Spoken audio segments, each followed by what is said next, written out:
Mega প্রকল্পে mega দুর্নীতির জন্য মেগা বাজেট করা হয়েছে। বিগত আওয়ামী ফ্যাসিবাদী সরকারের সময়ে অর্থ লোপাটের বিভিন্ন প্রকল্প নেওয়া হয়েছে। আমি এখানে বলছি না যে পদ্মা সেতুর মতো দুর্নীতি এখানে হয়েছে, তবে ইসলামের নামে মসজিদের নামে তারা যা করেছে সেটা অত্যন্ত গর্হিত কাজ। একটা বিষয় আমার সামনে আমি জেনে নিতে পারতাম, কিন্তু মাননীয় স্বরাষ্ট্রমন্ত্রী আজকে ধর্ম মন্ত্রণালয়ের দায়িত্বে, আজকে এই সংসদে এই মুহূর্তে, তো ওনাকে একটা বিষয় আমি সকল সংসদ সদস্য জাতির জন্য জানা দরকার। বিগত 16টি বছরে এই মসজিদগুলোতে মডেল মসজিদের নামে অ্যাপয়েন্টমেন্টের নামে কি একটা ইসলামিক অ্যাপয়েন্টমেন্ট দেয় ওনারা, এই নামে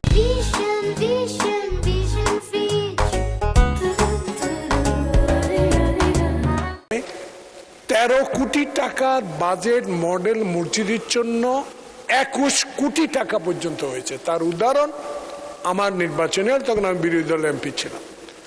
এই বিষয়গুলো একটু তদন্ত করার দরকার। এই টাকাগুলো এত অপচয় হয়েছে যে এখন নতুন মসজিদের দরকার নেই। আগে যারা অতীতে 13কে 21 করেছে এই বিষয়ে সব মসজিদগুলো ভেঙে পড়ে যাচ্ছে। আমার উদাহরণ, আমার সেনবাগেরটা ঢোকা যায় না, পানি পড়ে। তো এই বিষয়গুলো আমি মাননীয় স্বরাষ্ট্রমন্ত্রীকে জানবো যে এই বিষয়ে একটা তদন্ত করে যারা 13কে 21 করেছে এই বিষয়ে কোনো ব্যবস্থা গ্রহণ করা যাবে কিনা। আপনাকে ধন্যবাদ। মাননীয় মন্ত্রী, একটু পরে মাননীয় সদস্য আপনি বললেন, এই কারণে আমারও বলতে ইচ্ছা হচ্ছে। আপনার সেনবাগে যে অবস্থা, আমার দুর্গাপুরে তার চেয়ে ভয়াবহ অবস্থা।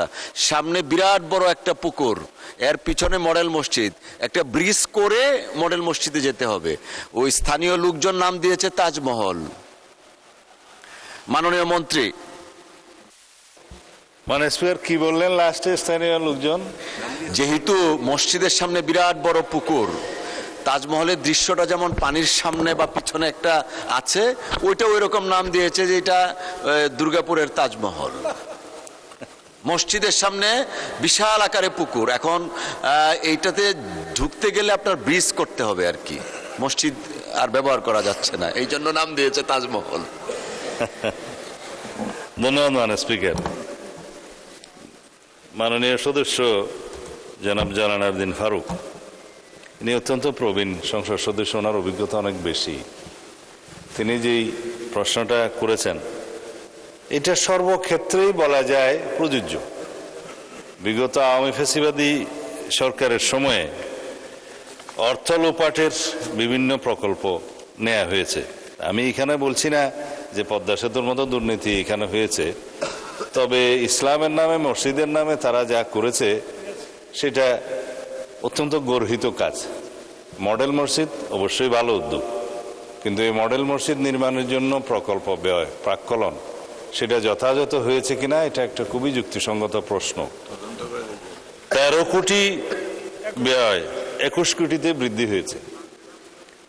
দেবপ্রিয় ভট্টাচার্য সাহেবের যে হোয়াইট পেপারটা প্রকাশিত হয়েছে, আমি কয়েকদিন আগেও বাজেট স্পিচে বলেছি, তাতে এরকম মেগা প্রকল্পে মেগা দুর্নীতির জন্য মেগা বাজেট করা হয়েছে এবং সেটা সময় বৃদ্ধির ক্ষেত্রে 5 বছর থেকে 7 বছরও সময় বৃদ্ধি করা হয়েছে।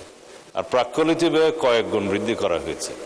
দুর্নীতি করার জন্য প্রাক্কলনের মধ্যেই আগে ঢুকেছে, তারপরে দুর্নীতি হয়েছে, সময় বৃদ্ধি হয়েছে, ব্যয় বৃদ্ধি হয়েছে, তার উপর এখন 13 কোটি থেকে 21 কোটিতে কিভাবে গেল? এই মডেল মসজিদগুলোর সমস্ত প্রকল্প ব্যয় টোটাল কত ছিল, কতটা নাম্বার অফ মডেল মসজিদ হয়েছে, সমস্ত মসজিদ ওয়ারি সেটা তদন্ত পরিচালনা করার জন্য আমি আজকে মন্ত্রণালয়কে নির্দেশ দেব মাননীয় স্পিকার। এর মধ্যে সরকারি অন্যান্য সংস্থাও জড়িত হতে পারে, সেটা খুবই ন্যায্য প্রশ্ন। ধন্যবাদ মাননীয় স্পিকার।